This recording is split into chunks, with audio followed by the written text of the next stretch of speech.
The Renaissance was followed by the Baroque era, and previous beauty standards quickly fell out of fashion. Naturalness was no longer in vogue. Instead, theatricality took over.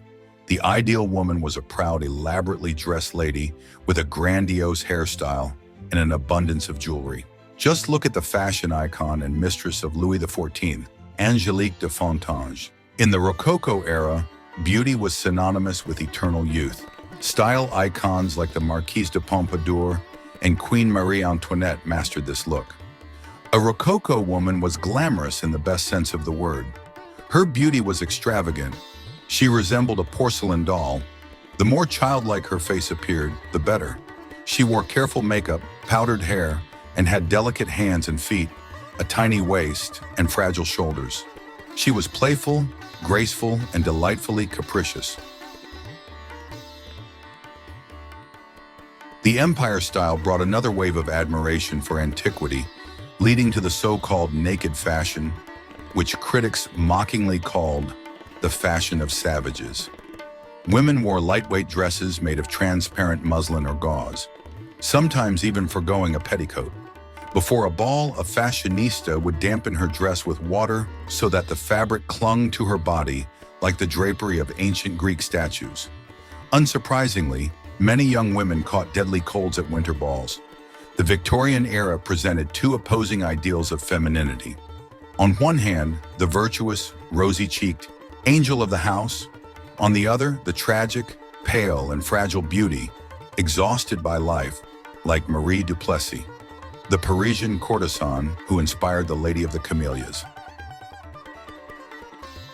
To achieve the Victorian beauty ideal, women resorted to dangerous methods, drinking vinegar, sucking on lead pencils, and even using belladonna drops to dilate their pupils.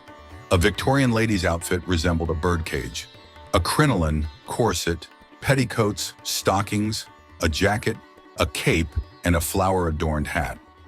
The entire ensemble could weigh up to 17 kilograms.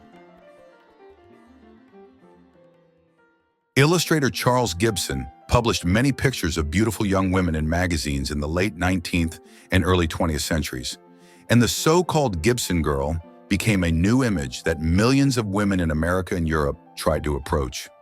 She had a graceful neck and lush hair and a high hairstyle. Her large eyes and hourglass figure were clearly achieved thanks to a tightly tightened corset. Gibson portrayed his women as very self-confident. Sometimes they even dominated men.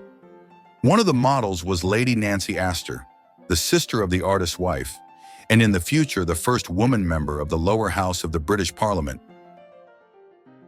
The 1920s saw the rise of the flapper, bold, emancipated women who wore short hair, painted their lips into dramatic heart shapes, and laughed loudly. Silent film star Louise Brooks popularized the short bob, which became an iconic look of the era. It seemed incredibly attractive to both men and women of the Roaring Twenties. For the first time in several centuries, ladies refused to wear corsets. Owners of large breasts tried to flatten them, and in fashionable dresses with a low waist, the figure became boyish without embarrassing curves. Tanning in sports, such as tennis, swimming, and golf, became fashionable, and floor scales first appeared in stores.